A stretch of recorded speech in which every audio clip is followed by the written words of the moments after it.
Salut à tous et bienvenue dans ce JCN Répond du mois de juin. Cette fois-ci, on va vous parler alimentation et roue carbone. Il y aura un peu de matériel, oui. Allez, on y va mon Flo.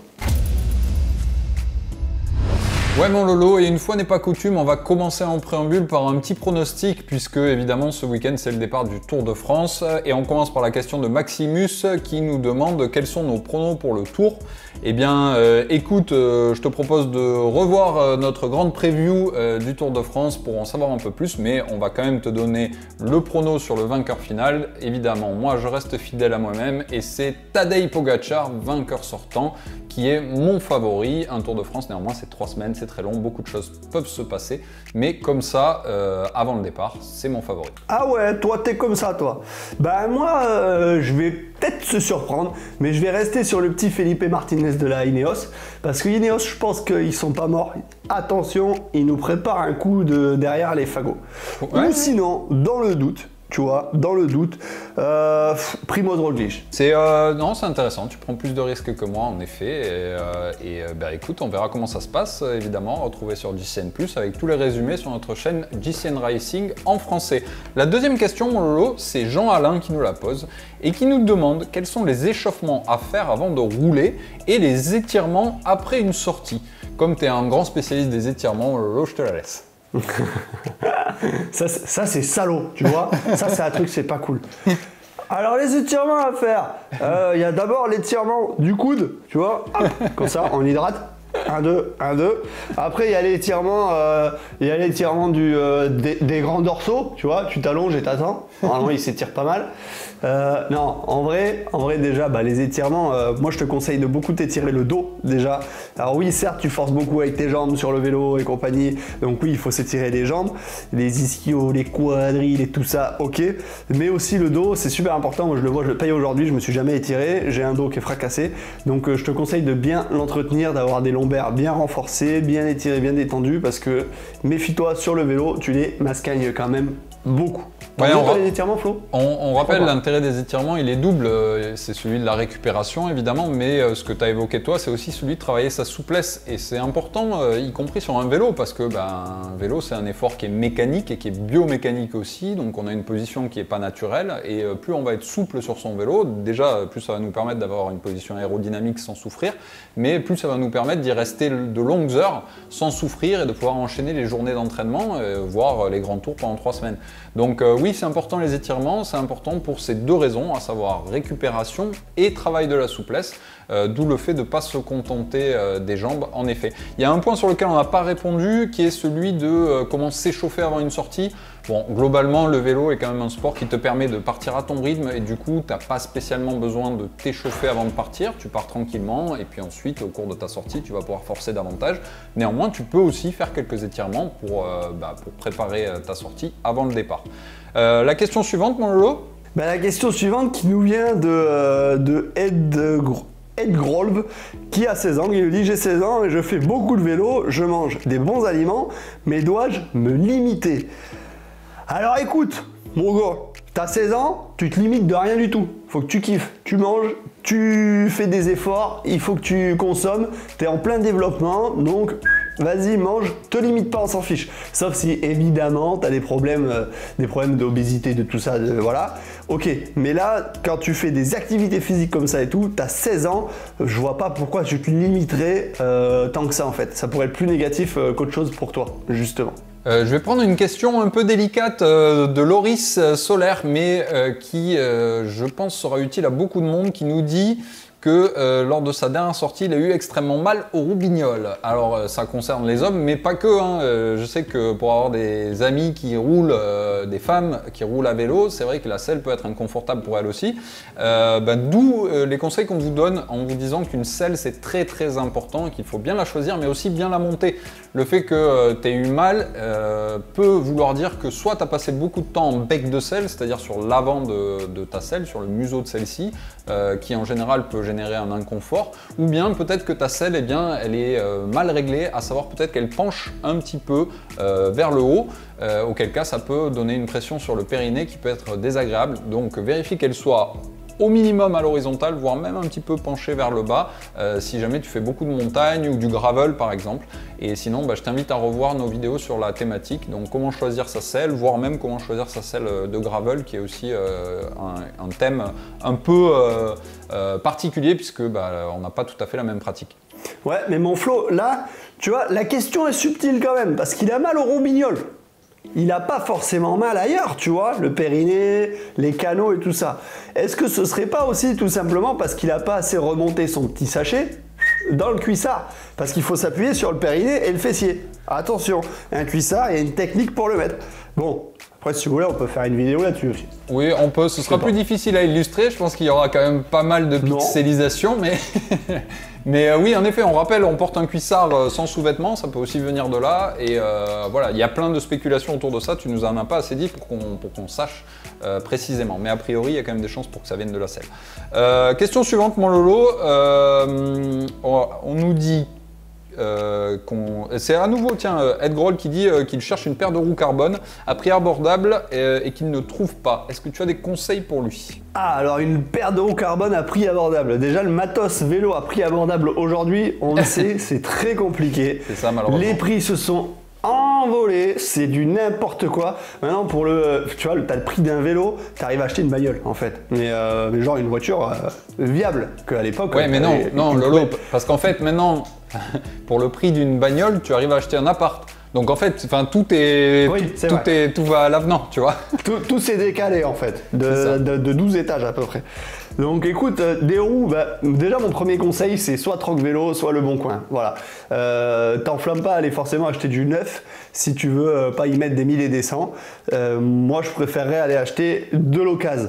Ensuite, à voir comment elles ont été utilisées, si ça a été en compétition, si c'était du cyclo, si c'était des roues, les mecs ils les mettaient en cyclocross, tu vois. Donc il y a plein de paramètres à voir. Moi, pour répondre vraiment à ta question, prix abordable, c'est occasion. Voilà, sûr et certain, c'est occasion. Après, sinon, tu as toujours des fabricants de roues qui sont indépendants et souvent les prix sont beaucoup plus abordables que les grosses marques. Tu vois, quand tu vas chez Spey, quand tu vas chez Campagnolo et tout ça, ça reste quand même assez cher. Donc, il y a toujours des fabricants de roues indépendants et là, tu peux trouver ton bonheur parce que des fois, tu trouves des super paires qui sont vraiment très très efficaces. Ça, je t'invite à fouiller un peu partout sur les réseaux, à fouiller un peu sur Internet. J'allais donner ça comme conseil. Il y a de plus en plus d'artisans qui montent des roues en fait à la carte, à pas confondre avec les sites Internet en direct d'Asie qui sont beaucoup moins fiables à mon avis. Mais vous pouvez avoir des vrais artisans. Pour parler de la France, je vais en citer deux. Il y a Macadam, il y a SH, Race également, qui sont deux bons artisans. Tu as parlé aussi, Lolo, pour essayer d'internationaliser un peu le débat, parce qu'on a nos amis québécois qui nous écoutent, les Belges aussi. Tu as parlé du Bon Coin et de Troc Vélo, qui sont des sites dont je ne suis pas certain qu'ils soient présents partout. Donc voilà, c'est des sites de matériel d'occasion. Donc on a bien compris le message. Occasion en premier, à voir quelle a été l'utilisation, et puis éventuellement les artisans comme compromis, si vous n'avez pas les moyens d'investir dans les marques.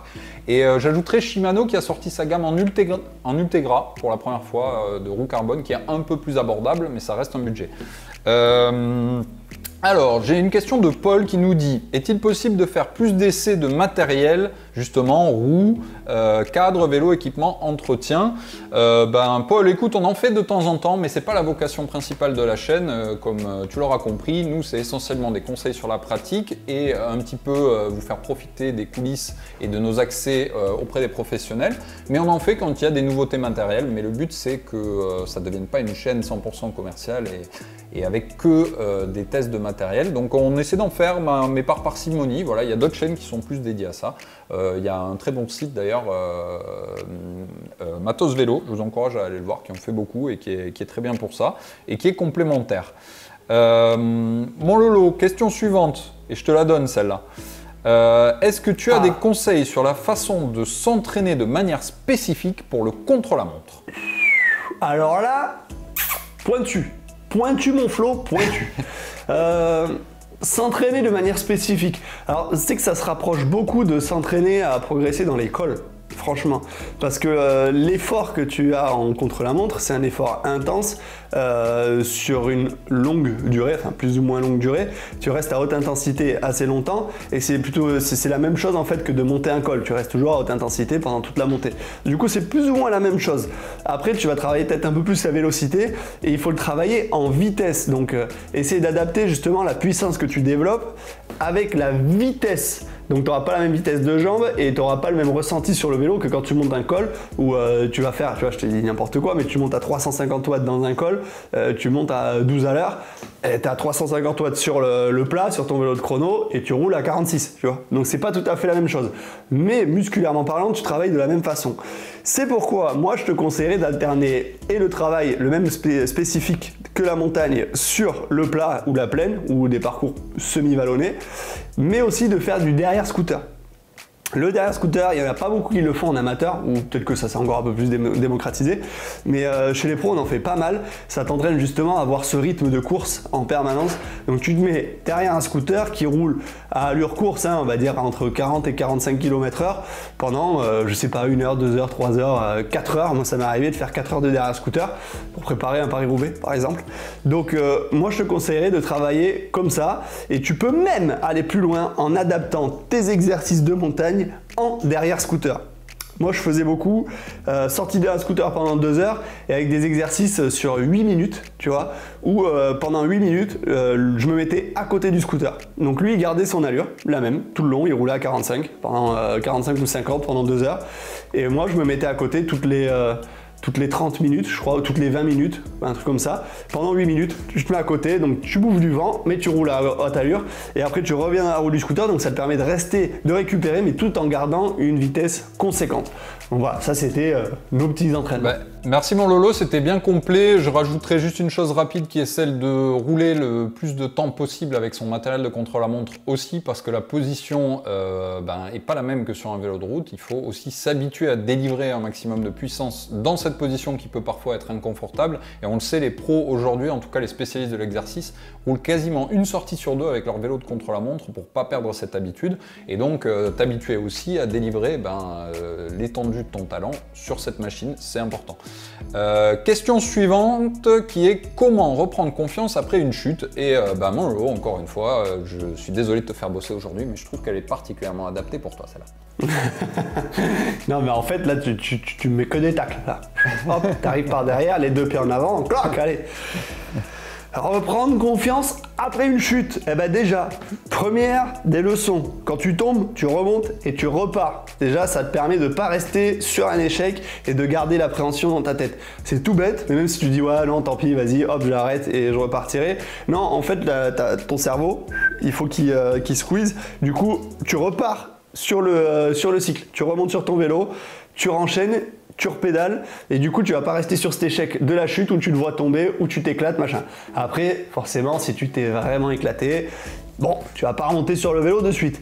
Mais le plus simple, ce serait d'aller t'entraîner avec des mecs qui n'ont pas forcément peur. Alors je sais pas comment t'es tombé déjà, si t'es tombé dans un rond-point, si au milieu d'un peloton, ou en descente, où t'es sorti trop large, ou voilà. Donc moi je te conseillerais, si c'est en descente par exemple, d'aller rouler avec des mecs qui descendent bien et de les suivre. Il faut conjurer le mal. Voilà, si lui il passe, moi je passe. Après, il faut pas que le mec devant il dise vas-y je mets tout, je te fais une descente de folie. Faut y aller crescendo. Mais en gros, moi à ta place, je ferais ça. Tu vas rouler avec des copains, les mecs ils commencent à descendre, ils accélèrent un peu, les descentes, ils les enroulent hein, sans faire la course dans la descente. Et ben tu les suis, tu te dis de toute façon, tant que lui il passe, moi je passe. Je te conseille aussi de lâcher les freins. Alors, fais-le dans une descente que tu connais et tu te dis, voilà, j'ai les mains en bas, je tiens mon guidon, je ne touche pas au frein et j'essaye de ne pas toucher au frein de la descente, sans la faire à fond. Hein. Le but, c'est pas de la faire à fond, de prendre des risques et tout ça. C'est de l'enrouler, de descendre et de ne pas toucher tes freins. Et les crescendo, tu les feras de plus en plus vite. Et voilà. Donc ça, c'était mes petits tips. Mais moi, j'ai jamais été vraiment confronté à ça. À chaque fois, je m'éclate, je repars, je me rééclate, je repars, je me rééclate, je repars, je me rééclate. Et du coup, bah, ouais, je crois que je comprends pas la solution, c'est comme Lolo, débrancher le cerveau, c'est le plus simple, ça vous évitera de penser trop. Je prends la question suivante, mon Lolo, parce que je t'ai fait beaucoup bosser, comme tu l'as dit.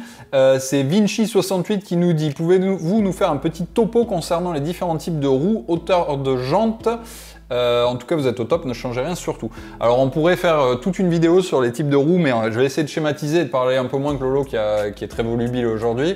En gros, tu as essentiellement sur le marché des vélos de route, j'entends, des roues en alu ou en carbone et des jantes, on va dire, de plates ou des jantes larges. Allez, pour simplifier et être didactique.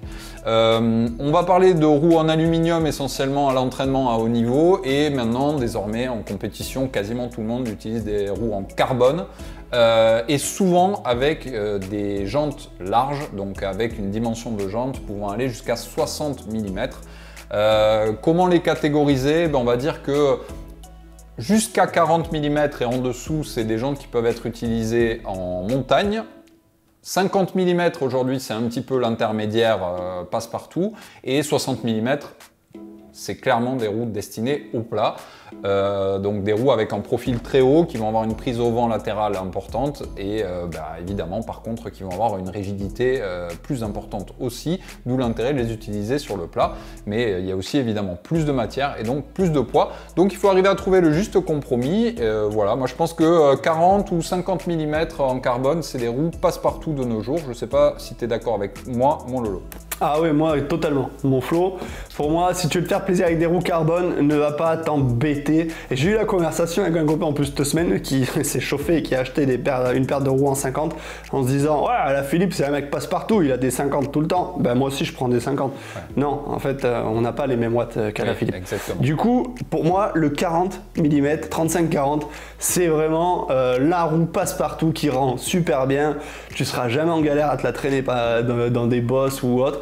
Voilà, pour moi, c'est la roue qui rendra le mieux, c'est la plus polyvalente. Je suis totalement d'accord avec toi, mon Flo. Justement, pour finir sur cette thématique qui était un peu celle de ce GCN Répond, j'ai deux autres questions autour des roues en général. J'ai celle de Laurent qui nous demande à partir de quelle vitesse une roue lenticulaire devient vraiment utile. Donc on rappelle, une roue lenticulaire, c'est une roue pleine qui est souvent utilisée à l'arrière, voire de temps en temps sur piste arrière et avant, mais là on parle de record du monde ou d'épreuves telles que le kilomètre ou la poursuite, mais vraiment pour des athlètes de haut niveau. Évidemment, là aussi, le même principe s'applique. Lorsqu'on a une roue pleine, on va avoir encore plus de rigidité, on va avoir encore plus d'aérodynamisme parce que le vent ne passe pas entre les rayons. Par contre, évidemment, c'est plus lourd et c'est plus difficile à amener. Donc moi, j'aurais tendance à te dire que ça devient utile à partir de 40 km/h. Ma réponse, elle n'a rien de scientifique, donc c'est un petit peu adapté à la pratique. Sur piste, globalement, c'est utile à peu près dans toutes les épreuves, à l'arrière du moins.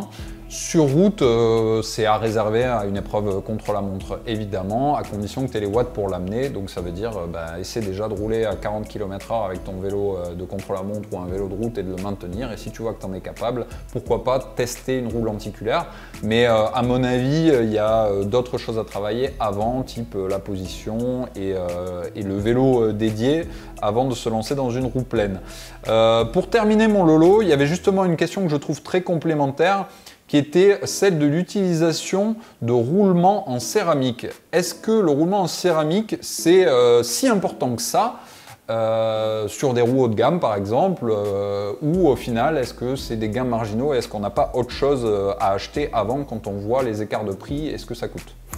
Tu vois mon Flo, on pourrait se poser la question, effectivement. Moi, je pense que c'est les fameux petits 1% supplémentaires qui font que. Tu sais, c'est les petites choses. Ça, c'est pas ça qui va te faire gagner une course, mais c'est ça, plus ça, plus ça, plus ça, plus ça. Tu vois, si tu as vraiment regardé comment ça fonctionne un roulement céramique par rapport à un roulement classique, tu vois, où tu fais tourner les deux roulettes, machin, il y en a une qui s'arrête, l'autre qui continue de tourner.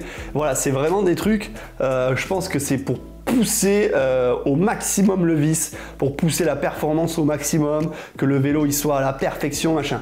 En tant qu'amateur, franchement, moi je vois pas l'intérêt. Je pense que tu as d'autres trucs à faire avant, tu as l'alimentation, tu as avoir un vélo en bon état et assez compétitif, tu as ta position sur le vélo, tu l'as dit tout à l'heure pour le chrono, mais ta position qui est super importante, tu as ton entraînement, tu as plein d'autres choses je pense avant à voir que d'investir dans du matos comme ça qui est vraiment ultra spécifique pour moi. Je pense que mon lot, je sais pas si tu serais content d'en utiliser, mais bon, ouais, je pense que tu sortirais pas la différence. Non, mais tu as très bien répondu, c'est du matériel de pointe et on est clairement sur des gains marginaux, donc c'est vraiment la dernière dépense que j'irais faire sur un vélo. Évidemment, quand on a une super machine et qu'on aime le matériel, on a le droit de se faire plaisir, mais c'est clairement la dernière des dépenses à faire selon moi d'un point de vue purement raisonnable, mais on sait que les achats quand on est passionné c'est pas toujours raisonnable.